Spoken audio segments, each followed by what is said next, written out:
சாண்டில்யன் அவர்களின் மோகினிவனம் அத்தியாயம் 33 முற்றுகையும் முடிவும். தீப்சந்த் ஏவிய ராக்கெட்டுகளால் தனது கூடாரமும் வெடிமருந்து கூடாரம் ஒன்றும் தீக்கு இரையானதால் டீப்பாயின் சினம் மிகுந்து அந்த கோட்டையின் உட்புற மாளிகையையும் இதர இல்லங்களையும் அழித்து விடுவது என்ற தீர்மானத்துக்கு வந்ததால் மீதி இருந்த கூடாரங்களில் இருந்த வெடிமருந்துகளை சற்று எட்ட இருந்த அடர்ந்த தோப்புக்குள் மாற்ற உத்தரவிட்டான். பீரங்கிகளையும் அந்த தோப்பின் எல்லையில் நிறுத்தி அவற்றையும் நேராக கோட்டையில் இருப்பவர்களின் கண்ணுக்கு தெரியாமல் அடித்தான்.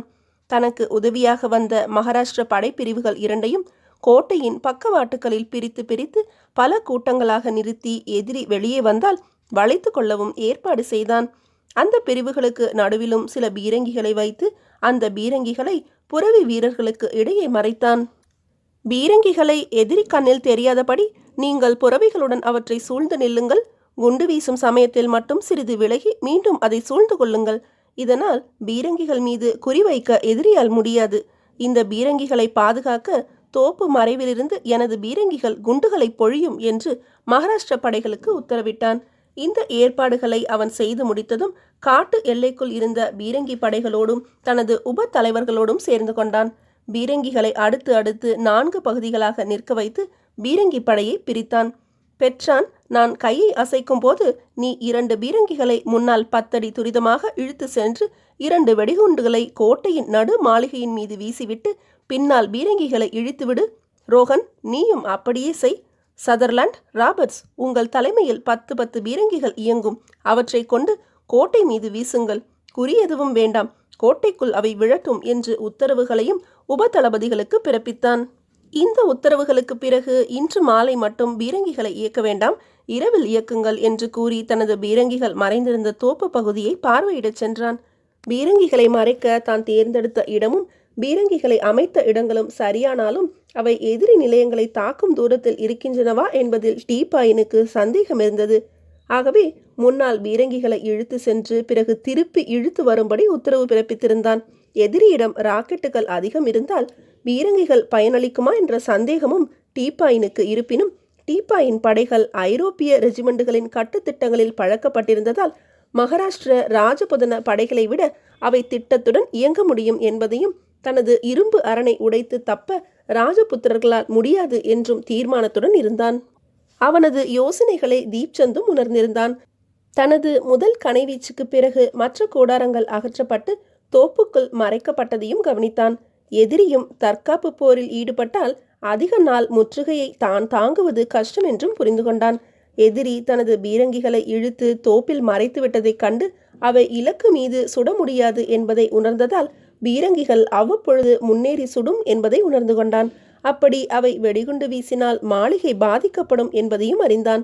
இந்த யோசனைகளின் விளைவாக மாற்று ஏற்பாடுகளையும் துரிதமாக செய்தான். நடு மாளிகையை காலி செய்துவிட உத்தரவிட்டான். புஷ்பாவதியை தனது உபதளபதியாக்கி கொண்டு தனது திட்டங்களை விளக்கி அவற்றை நிறைவேற்றும் பொறுப்பையும் அவளிடம் ஒப்படைத்தான். புஷ்பாவதி, நடு மாளிகையில் இருக்கும் ராக்கெட்டுகளையும் வெடிமருந்துகளையும் பக்கத்தில் இருந்த சிறு கட்டிடங்களில் பிரித்து வைத்துவிடு. நடு மாளிகை எதிரி குண்டுவீச்சால் பற்றினாலும் மற்ற வெடிமருந்துகளில் கோணிகள் காப்பாற்றப்படும். கோட்டையை பாதுகாக்கவும் பீரங்கிகளை கோட்டை சுவரை அடுத்த மேடுகளில் ஏற்றி இங்குள்ள காட்டு தழைகளை கொண்டு மறைத்துவிடு. எதிரி இரவில் குண்டுவீச்சு தொடங்கும் போது நாமும் துவங்குவோம் என்று உத்தரவிட்டான். பிறகு தனது 10,000 வீரர்களையும் சின்னஞ்சிறு பிரிவுகளாக பிரித்து பீரங்கிகளிடமும் ராக்கெட்டுகளிடமும் நிற்க வைத்தான். புரவிப்படையை சேர்ந்த 5,000 பேர்கள் வீடுகளின் இடையிடையே நிற்க வைக்கப்பட்டார்கள். நான் சைகை செய்யும் போது ஒன்றாக கூடி எதிரி மீது ராக்கெட்டுகளை வீசுங்கள், மற்ற சமயங்களில் மறைவுக்கு சென்று விடுங்கள் என்று உத்தரவிட்டான். அன்று முழுவதும் கோட்டையை சுற்றி வந்து தான் நின்று போரிட வேண்டிய பகுதிகளையும் ஆராய்ந்தான். பிறகு வீடுகளை பரிசோதனை செய்ததில் உணவுப் பொருட்கள் 1 மாதத்துக்கு தாங்கும் என்பதால் மகிழ்ச்சியடைந்தான். டீப்பாயின் பீரங்கிகள் அன்று பகல் முழுவதும் இயங்கவில்லை. அதை பற்றி புஷ்பாவதி கேட்டபோது, இரவில் குண்டுகள் வீசப்படும், அநேகமாக மாளிகை இடிக்கப்படும், மாளிகை பக்கம் யாரும் போக வேண்டாம் என்று சொல்லிவிடு என்றான். அவன் எதிர்பார்த்தபடியே டீப்பாயின் நடந்து கொண்டான். இரவு முற்றிய பின் பீரங்கிகள் முன்னுக்கு நகர்ந்து வெடிகளை வீசின. நடு மாளிகையின் மீது அவை குறிவைக்கப்பட்டதால் மாளிகையின் மேல் பகுதி இடிந்து சிதறியது. இடிந்து விழுந்த பகுதிகளை துரிதமாக அப்புறப்படுத்தி சுவர் ஓரமாக நகர்த்த உத்தரவிட்டான் தீப்சந்த். பதிலுக்கு ராக்கெட்டுகளை அனுப்பட்டுமா என்று புஷ்பாவதி கேட்டபோது, வேண்டாம், ராக்கெட்டுகளை நாம் வீணடிக்க கூடாது. நாம் இங்கிருந்து தப்பிச் செல்லும் சமயத்தில் அவை நிரம்ப வேண்டியிருக்கும் என்று பதில் சொன்னான். அவ்வப்பொழுது எதிரி பீரங்கிகளுக்கு மட்டும் பதில் சொல்ல பீரங்கிகள் இயங்கட்டும் என்றும் உத்தரவிட்டான். எதிரியின் ஒவ்வொரு பீரங்கி குண்டுக்கும் பதில் குண்டு வீசப்பட்டது. அந்த போரை தீப்சந்தே முன்னின்று நடத்தினான். எதிரி பீரங்கிகள் தோப்பை விட்டு வெளியே வந்ததும் கோட்டை மேட்டில் சித்தமாக இருந்த தீப்சந்தின் பீரங்கிகள் படுவேகத்துடன் இயங்கின. அந்த குண்டுகளிடமிருந்து தப்ப எதிரிகள் அவ்வப்பொழுது மறைவை நாட வேண்டியிருந்ததால் அவர்கள் நினைத்த வேகத்தில் பீரங்கிகள் குண்டு வீசவில்லை. அன்று இரவின் முதல் பாதிக்கு பிறகு குண்டு வீச்சை டீப்பாயின் நிறுத்திவிட்டான். நாம் குண்டுகளை விரயம் செய்ய வேண்டாம் என்று உத்தரவிட்டதால் இரவின் பிற்பகுதியில் குண்டுவீச்சு எதுவும் ஏற்படவில்லை. அதன் காரணத்தை புரிந்து கொண்ட தீப்சந்தும் சற்று இளைப்பாற தீர்மானித்து தனக்கென திட்டம் செய்திருந்த ஒரு சிறு வீட்டுக்குள் சென்றான். அங்கு அவனுக்கு உணவை வைத்துக்கொண்டு சித்தமாக இருந்தாள் புஷ்பாவதி. உணவருந்திய பிறகு வீட்டு தரையில் படுத்த தீப்சந்தை பரிதாபத்துடன் நோக்கிய புஷ்பாவதி, பஞ்சனையில் படுக்க வேண்டியவர் மண் தரையில் படுக்கிறார் என்று உள்ளூர சொல்லிக்கொண்டாள். அந்த எண்ணத்துடன் தானும் உணவருந்தி அவன் பக்கத்தில் உட்கார்ந்தாள். தீப்சந்த் படுத்த மாத்திரத்தில் உறங்கிவிட்டான். புஷ்பாவதி அவனை எழுப்ப விருப்பம் இல்லாமல் பக்கத்தில் உட்கார்ந்தபடி அவள் கால்களை பிடித்து விட்டாள். பிறகு அவன் காலடியிலேயே படுத்து உறங்கியும் விட்டாள். சுமார் சில நாழிகைகளே உறங்கிய தீப்சந்த் விழித்து கொண்ட போது காலடியில் படுத்து கொண்டிருந்த புஷ்பாவதியை நோக்கினான். பாவம், மிகவும் அழுத்திருக்கிறாள் என்று அனுதாபத்துடன் கூறினான். பிறகு எழுந்து அவள் பக்கத்தில் உட்கார்ந்து அவள் முதுகை தடவி கொடுத்தான். தலையை எடுத்து தன் மடி மீதும் வைத்துக்கொண்டான். அவள் மெதுவாக விழித்து தனது தலை தீப்சந்தின் மடியில் இருப்பதைக் கண்டு புன்சிரிப்பு கொண்டாள்.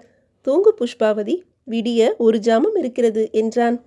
விடிய நேரம் இருந்தால் தூங்கத்தான் வேண்டுமா? எதிரி அனுமதிக்கும் வரையில் தூங்குவது தவறாகாது என்றான் தீப்சந்த். இன்னும் எத்தனை நாள் இந்த முற்றுகை நீடிக்கும்? 1 மாதம். அதற்கு பின் நாம் வெளியேறுவோம். எப்படி? நீ நேராகவே பார்க்கலாம். இதை உறுதியுடன் சொன்னான் தீப்சந்த். உண்மையில் டீப்பாயின் நாளாக ஆக தனது பொறுமையை இழந்தான். 20 நாட்கள் சென்றதுமே மிக உக்கிரமாக கோட்டையை தாக்கலானான். ஒவ்வொரு தாக்குதலும் தோல்வியடைந்தது. கோட்டைக்குள் ஏறி குதித்து போரிடுவது என்று கடைசியாக தீர்மானித்தான். அதற்காக பெரும் ஏணிகளையும் சித்தப்படுத்தினான். இந்த ஏற்பாடுகளின் விளைவாக போர் சிறிது தடைப்பட்டிருந்ததை கவனித்த தீப்சந்தும் துணிகரமான முடிவொன்றை எடுத்தான்.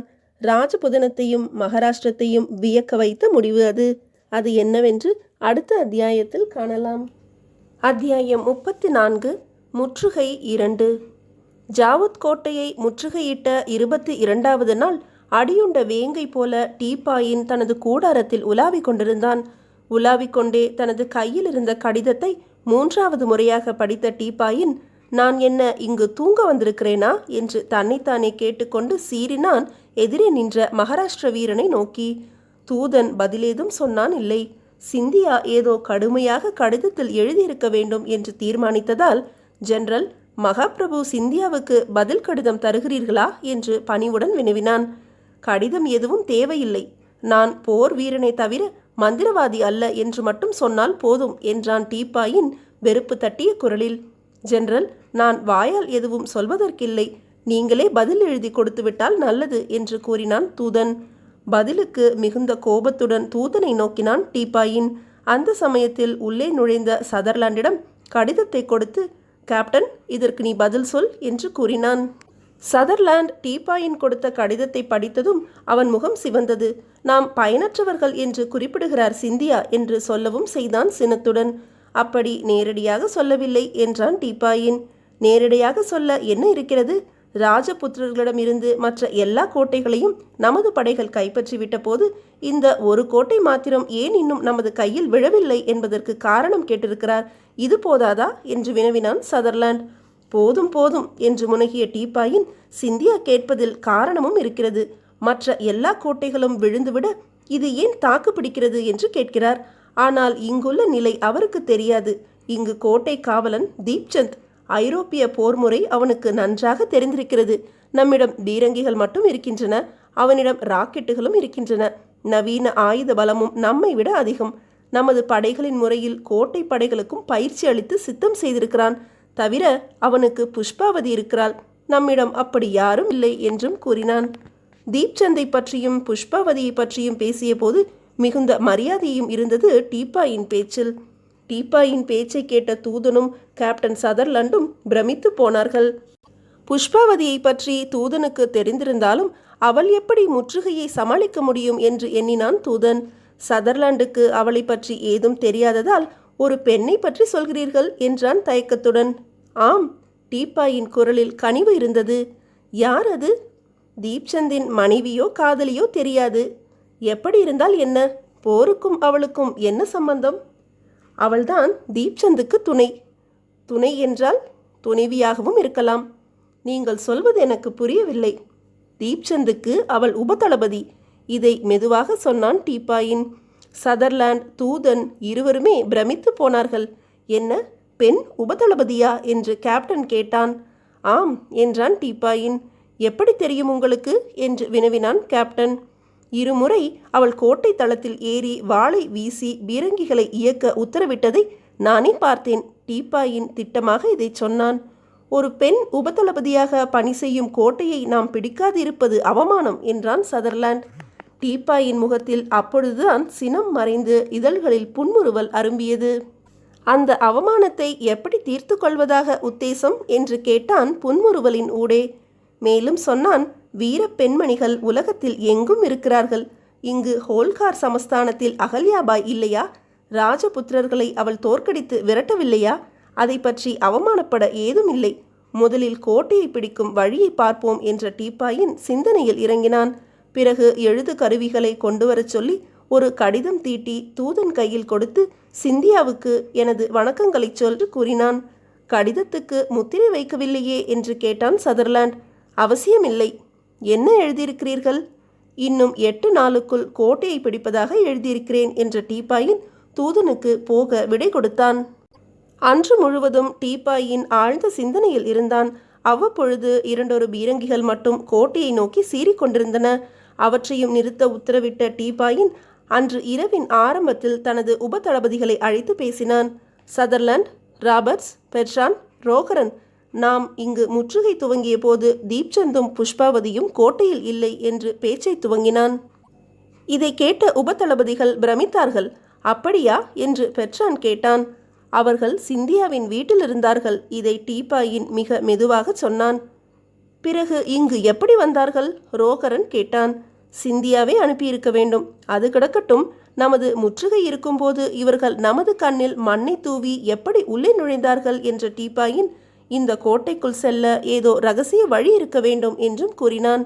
இதை கேட்ட 4 உபதளபதிகளும் பிரமித்தார்கள். அப்படியானால் அதை கண்டுபிடித்தால் என்ன என்று வினவினான் பெட்ரான். அப்படி சுலபமாக கண்டுபிடிக்க முடியுமானால் அது ரகசிய வழியல்ல என்றான் டீப்பாயின். எந்த மகாராஜாவும் தப்பியோட சுரங்க வழிகளை வைத்திருப்பார்கள். பிரிட்டன், பிரான்ஸ், இத்தாலி என்ற நாடுகளின் சரித்திரங்களிலும் இந்த மாதிரி வழிகளை பற்றி கேள்விப்படுகிறோம். இந்த நாட்டில் அதற்கு அவசியம் இருக்கிறது. ராஜபுதனம் சதா உட்பூசல்களுக்கும் வெளி தாக்குதலுக்கும் இலக்காகி நாசப்பட்டிருக்கிறது. ஆகவே இங்கு சுரங்க வழிகள் இருப்பதில் தவறில்லை, நியாயமும் கூட. ஆனால் தப்ப முயலும் ராஜபுத்திரர்கள் குறைவு. வாட்களுடன் வெளிவந்து வீர மரணம் அடைந்தவர்களே அதிகம் என்றும் கூறினான். அடுத்து நாம் செய்ய வேண்டியது என்ன என்று வினவினான் சதர்லாண்ட். பீரங்கிகள் சித்தமாக இருக்கட்டும் என்ற டீப்பாயின் அவர்களுக்கு போக விடை கொடுத்தான். அன்று இரவு நன்றாக மூண்டதும் டீப்பாயின் தனது புறவி ஒன்றில் ஏறி கோட்டையை சுற்றி தன்னந்தனியாக பயணம் செய்தான். உடன் வர முயன்ற வீரர்களையும் வரவேண்டாம் என்று தடுத்துவிட்டு கோட்டையின் புறக்காட்டில் சஞ்சரித்தான். இப்படி சவாரி செய்து கொண்டு சென்றவன் ஒரு மரத்தடிக்கு வந்தபோது புறவியின் காலில் ஏதோ உலோக ஒலி கேட்டதும் அங்கேயே புறவியை நிறுத்தி கீழே இறங்கினான். புறவியின் காலில் இருந்த தழைகளை நீக்கினான். அதன் அடியில் தெரிந்த பெரிய இரும்பு பலகையை பார்த்து புன்முறுவல் கொண்டான். மெல்ல தன் கைகளால் அதை தூக்கி நிமிர்த்தினான். கீழே நீண்ட வழி ஒன்று தெரிந்தது. ஆனால் அந்த வழியின் முகப்பில் பெரிய கோணி மூட்டைகள் இருந்ததை கவனித்த டீப்பாயின் திருப்திக்கு அறிகுறியாக தலையை அசைத்துவிட்டு மறுபடியும் இரும்பு மூடியால் ரகசிய வழியை மூடிவிட்டு சருகுகளையும் அதன் மீது பழையபடி பரப்பிவிட்டு தனது கூடாரத்துக்கு திரும்பினான். அதே இரவில் கோட்டைக்குள் இடிந்த நடுமாளிகையின் மொட்டை தளத்தில் நின்று கொண்டிருந்த தீப்சந்த் பக்கத்தில் இருந்த புஷ்பாவதியை நோக்கி, அதோ யாரோ ஒருவன் புறவி மீது தன்னந்தனியாக போகிறான் என்று அவன் போன இடத்தை சுட்டி காட்டினான். ஆம், அவன் யார் என்று கேட்டாள் புஷ்பாவதி. டீப்பாயின். என்ன? ஆம், டீப்பாயின் தான். அவ்வளவு துணிவு வேறு யாருக்கும் இருக்காது. எதற்காக கோட்டையை சுற்றுகிறான்? ரகசிய வழியை கண்டுபிடித்துவிட்டால் கோட்டை அவன் கைகளில் விழுந்து விடுமே. விழாது. அந்த வழியாக அவன் வீரர்களை அனுப்ப மாட்டானா? முடிந்தால் அனுப்புவான். முடியாமல் என்ன? அந்த வழியை அடைத்து விட்டேன். இதை சர்வ சாதாரணமாக சொன்ன தீப்சந்த், புஷ்பாவதி வா, நாம் உறங்குவோம் என்று மொட்டை மாடியை விட்டு கீழே இறங்கி புஷ்பாவதியையும் கைகளை நீட்டி வாங்கி தூக்கி இறக்கிவிட்டான். நிலத்தில் கால் பதிந்ததும் நமது வீரர்கள் கோட்டைக்குள் விழித்து கொண்டுதான் இருக்கிறார்கள் என்றால் கோபத்துடன். இருந்தால் என்ன என்று தீப்சந்த் கேட்டான். நீங்கள் என்னை இறக்குவதை பார்த்து கொண்டிருந்தார்கள் என்றால் புஷ்பாவதி. பார்த்தால் என்ன? உங்களுக்குத்தான் வெட்கமில்லை, எனக்கு இருக்கிறது. அப்படியா? ஆம். அப்படியானால் வா. எங்கு? நமது விடுதிக்கு. எதற்கு? வா சொல்கிறேன் என்று கூறிய தீப்சந்த் தனக்கும் புஷ்பாவதிக்குமாக ஒதுக்கியிருந்த சிறு வீட்டுக்குள் சென்று வழக்கம் போல தரையில் படுத்துக்கொண்டான். இருங்கள், பாய் கொண்டு வருகிறேன் என்றாள் புஷ்பாவதி. வேண்டாம், தரையே நன்றாகத்தான் இருக்கிறது என்ற தீப்சந்த் அவளை இழுத்து தனது பக்கத்தில் உட்கார வைத்து கொண்டான். பிறகு அவள் அழகிய உடலை தன் மீது சாய்த்து கொண்டான். அவன் இரு கைகளும் அவள் பூ உடலை சுற்றி சென்றன, சுற்றி வளைத்து அழுத்தின. அவள் மார்பின் எழுச்சிகள் அவன் அணைப்பினால் கெட்டிப்பட்டு விட்டாலும் அவன் மார்பு மீது அழுந்தி கிடந்தன. அவன் கைகள் முதுகில் இருந்து இடைக்கும் பிறகு அதற்கும் கீழும் இறங்கியது. அவள் உணர்ச்சிகள் தத்தளித்தன. ஒரு கை அவள் சேலையை தளர்த்த முயன்றது. எடுங்கள் கையை என்றாள் அவள். அவன் கையை எடுக்காமலும் அவற்றின் செயலை நிறுத்தாமலும் கேட்டான். நான் உன்னை இறக்கிய போது என்ன சொன்னாய்? என்ன சொன்னேன்? எனக்கு வெட்கமில்லாவிட்டாலும் உனக்கு வெட்கம் இருக்கிறது என்று சொல்லவில்லை? ஆம், சொன்னேன். அந்த வெட்கத்தை உடைக்கப் போகிறேன் இப்பொழுது. முதலில் கோட்டை முற்றுகையில் இருக்கிறது, அதை உடையுங்கள். இதை சொன்ன அவள் பெருமூச்சு விட்டாள். நீயும் ஒரு கோட்டைதான் புஷ்பாவதி. வெட்கம் பெண்களின் கோட்டை. அதை உடைத்தால் அவர்கள் பாதுகாப்பை உடைத்தது போலத்தான். உன் கோட்டையை உடைப்பது போலவே டீப்பாயின் முற்றுகையையும் உடைக்கிறேன் என்றான். பிறகு அவன் பேசவில்லை, உணர்ச்சிகள் பேசின. தீப்சந்த் அன்று அவள் முற்றுகையையும் உடைத்தான். 8வது நாள் கோட்டை முற்றுகையையும் உடைத்தான். இரண்டிலும் 2 வித உணர்ச்சிகள் தாண்டவமாடின. மீதியை அடுத்த அத்தியாயத்தில் காணலாம்.